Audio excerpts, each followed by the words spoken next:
শুভ সকাল। আজ আছে কাল নেই, তার নাম অর্থ, সবসময় যা রয়ে যাবে তার নাম সম্পর্ক। গুড মর্নিং ফ্রেন্ড, সুপ্রভাত। সবাই কেমন আছো? আশা করি ভালো আছো, আমিও ভালো আছি। আজকে হচ্ছে বৃহস্পতিবার, মা লক্ষ্মীর দিন। তো এখন ঘড়িতে বেজে গেছে 9:20। আমি পুরো রেডি হয়ে গেছি, প্রিয়াংশুকেও পুরো রেডি করে দিয়েছি স্কুলের জন্য। বুঝতেই পারছো, শাড়ি পরে নিয়েছি একটা ব্লুয়ের মধ্যে, রেড করে পাইপিং মতন করা রয়েছে, রেড আর ব্ল্যাকে। আর এই হচ্ছে ব্যাপার। পুচুন এদিকে আয়। আর কি বলবো, বাইরে কিন্তু সত্যি এখনও ভালো গরম আছে, আর রোদ্দুর উঠেছে সকাল থেকে। এটা কিছু ন্যাচারালি বলার কিছু নেই, প্রত্যেক দিনই এখন গরম থাকছে, কোনো দিনই বলতে পারবো না ওয়েদার একটু ভালো আছে। তো যাই হোক, এই দেখো, গুড মর্নিং বলো, একটু দূরে দাঁড়াও, আগে দূরে দাঁড়াও, বন্ধুদেরকে বলো গুড মর্নিং বলো। এই দেখো এতক্ষণ আগে এখানে দাঁড়াও চুপ করে। এই দেখো বন্ধুরা, ঠিক আছে, প্রিয়াংশু কিন্তু পুরো রেডি হয়ে গেছে। তো চলো বন্ধুরা, মা আমাদেরকে খেতে দিয়েছে, আমি তাহলে খেয়ে নিই, তারপর তোমাদের সঙ্গে দেখা করছে। কি খেতে দিয়েছে চলো দেখা যাক। তো মা আমাকে বানিয়ে দিয়েছে খুব সুন্দর একটা খাবার, সেটা হচ্ছে ছাতু দিয়ে, তার মধ্যে মুড়ি দিয়ে, দুধ দিয়ে, সব দিয়ে একটা খুব সুন্দর বেশ মাখা টাইপের করে দিয়েছিল, ভালোই লাগছিল। খিদেও পেয়েছিল, খিদের মুখে মা কিন্তু খুব সুন্দর একটা জিনিস বানিয়ে দিয়েছিল। কারণ মা সবসময় বলে খালি পেটে তুমি বেরোবে না, কিছু খেয়ে তারপর বেরোবে। যাই হোক, মায়ের হাতের সুস্বাদু একটা সুন্দর মিষ্টি খাবার খেয়ে নিলাম। খেয়ে নিয়ে যথাযথ রাস্তায় বেরিয়ে পড়লাম। কিন্তু রাস্তায় বেরিয়ে পড়তে বেশ ভালোই লাগছিল। ওয়েদারটাও যে তোমাদেরকে বললাম প্রথমে, ওয়েদারটা তো খুব গরম ছিল। তারপর যখন বেরোই, আকাশের মুখ যেন কেমন ভার হয়ে যায়। তো দেখে আমি ভাবলাম বেশ ঠিক আছে, ওয়েদারটা একটু মেঘলা হলো, ভালোই লাগলো বেশ। কিন্তু তারপর যে হঠাৎ এইরকম হয়ে যাবে ভাবতে পারিনি। দেখো, দেখতেই পাচ্ছ, অটোর পেছনে প্রিয়াংশু স্কুলের ব্যাগটা রেখে দিয়েছি। এই যে অটো করে যাচ্ছি, সামনে কাকু চালাচ্ছে। হঠাৎ কিছুটা রাস্তা যাওয়ার পর থেকে দেখছি যে ওই দিকটা করে বেশ কালো হয়ে আছে, একটা সাইড করে কালো হয়ে আছে। আমি ভাবলাম ঠিক আছে বাবা, বৃষ্টি নামলে নামুক, কিন্তু এটা হচ্ছে যে মন্দিরটা দেখাচ্ছে, আগে বলিনি, এটা হচ্ছে বিশালক্ষী তলা। আমাদের এখানে খুব জাগ্রত একটা মন্দির, মা বিশালক্ষী মা রয়েছেন, আরও বজরংবলী রয়েছে, শিব মন্দির রয়েছে, মা কালী রয়েছে, সমস্ত ঠাকুররা এখানে বিরাজ করেন। তো যাই হোক, এই দেখো, ওই দিকটা করে দেখলে বুঝতেই পারছো আকাশের মুখটা কিন্তু বেশ ভার, অর্ধেকটা দিক কালো হয়ে এসছে। তো আমি মনে মনে তখন ভাবছিলাম যে বৃষ্টিটা পরে নামলেই ভালো হয়, ছেলেকে স্কুলে ঢোকাই তারপরে।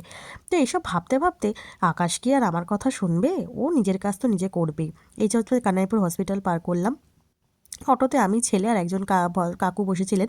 তো যাই হোক, অটোটা যাচ্ছিল, তার মধ্যে হঠাৎ দেখি বৃষ্টি। যাই হোক, দেখো ট্রেনের ওই পাশটা করে পুরো ফাঁকা, খুব বৃষ্টি হয়ে গেল তার মাঝখান থেকে।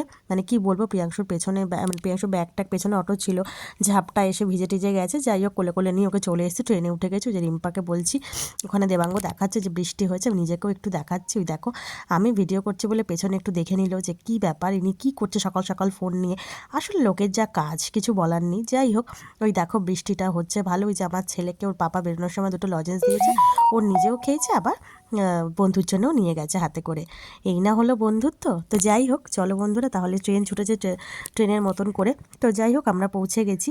একটু নিজেকে না দেখালে হয়, একটু টুকুস করে নিজেকে তো দেখাতেই হবে। তো যাই হোক, এসব দেখাতে দেখাতে কিন্তু আমরা আবার টোটো করে তারপরে চলে গেছি। তখন টোটোতে করতে পারিনি, এত ভিড় ছিল টোটোর মধ্যে, আর করা হয়নি। ওই দেখো, আমাদের আয়ুষ্মান বাবা, সোনা বাবা কি সুন্দর তাকিয়ে রয়েছে, তোমাদেরকে কিন্তু হাইও বলেছে, গুড মর্নিংও বলেছে। এই দেখো, গুড মর্নিং।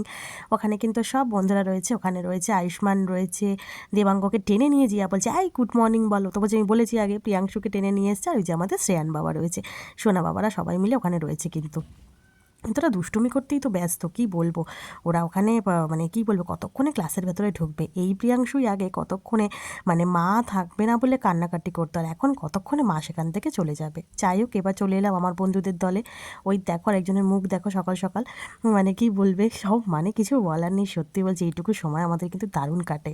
ওই যে তোমাদেরকে বললাম, হাসি মজা আনন্দে কিন্তু সত্যিই খুব সুন্দরভাবে কাটে। ওই যে জিয়া রানী সবাই তোমাদেরকে কিন্তু হাই হ্যালো করলো। ওই যে বন্ধু সবাই মিলে কিন্তু খেলা শুরু করে দিয়েছে মাঠে, স্কুল শুরু হওয়ার আগেই কিন্তু খেলাখেলি শুরু হয়ে গেছে। আর কি যে তোমাদেরকে বললাম না, এমন একটা জায়গা যেখানে গেলেই মন ভালো হয়ে যায়। শুধু বন্ধুদের সঙ্গে দেখা হওয়াটাই বড় কথা না, দেখো স্কুলের যে পরিবেশটা, এটা দেখলেই মনটা কিন্তু ভালো হয়ে যায়। ওই দেখো, আমি আবার শাড়িটা তোমাদেরকে টুকুস করে দেখালাম। এই যে আমাদের টনিকে একটু দেখিয়ে দিলাম, দেখো এই যে টনি এসছে, কারণ টনি একটু ঢুকেছিল ভেতরে আবার স্কুলে। তো ওই জন্য তখনও ছিল না, ওই জন্য আবার এসছে যখন, ওই যে বললাম, ও আবার হাই করলো। ওই যে রিম্পু তোমাদেরকে হাই করছে। তো এইসব করতে করতে আমরা কিন্তু যথারীতি তো আমরা বেরিয়ে পড়েছি রাস্তাতে তখন বাড়ির দিকে আসার জন্য। তখন বাড়িতে আসার জন্য বেশ তাড়া কাজ করে, কিন্তু আনন্দটাও কাজ করে যে সবাই মিলে একসাথে যে হেঁটে হেঁটে আমরা আসি, এটার থেকে আনন্দ সত্যি কিছু নেই। তো যাই হোক, বাইরে কিন্তু তখনও তাপ কিন্তু কম ছিল না, কিন্তু তার মাঝখানেও যখন ওই রকম যে দৃশ্যটা তোমাদেরকে দেখাচ্ছি, দেখো ট্রেনটা চলে যাচ্ছে, আমি আবার ইয়ার্কি করে বলছি যে তোর দিকে ট্রেন চলে যাচ্ছে, অ্যাকচুয়ালি ও শ্রীরামপুর যাবে, তো ওইদিকে ওর আপের ট্রেন চলে গেছে। কিন্তু মেঘটা দেখে কিন্তু দারুণ লাগলো, তাই তোমাদের সাথে কিন্তু শেয়ার না করে পারলাম না। বেশ ভালো লাগছিল মেঘ রোদ্দুরের খেলা, সত্যিই তাই, কখনো মেঘ কখনো রোদ্দুর, বেশ ভালোই লাগছিল। তো যাই হোক, ওই যে জিয়া চলে যাচ্ছে ওদিক থেকে, কারণ জিয়ার ট্রেন ওদিকে অ্যানাউন্স হয়ে গেছে, প্রায় ঢুকে গেছে, আমাদেরটাও ঢুকতে একটু লেট করেছিল আজকে ট্রেনটা। তো যাই হোক, এটাই তো বন্ধুত্ব বলো, এটাই তো থেকে যায়, আর কি থাকে মানুষের মধ্যে মানে রাগ, ক্ষোভ, হিংসা সবই তো থাকে, কিন্তু এই যে আনন্দের মুহূর্তটা, এটাই কিন্তু ক্যামেরাবন্দি। যাই হোক, এত বকবক করতে করতে ট্রেন ঢুকে গেছে, আমি ট্রেনে করে চলে এসেছি, এসে অটোয় উঠে পড়েছি। প্রচণ্ড গরমে, হাঁসফাঁসানি গরমে দিনটা কিন্তু বেশ ভালোই কাটলো।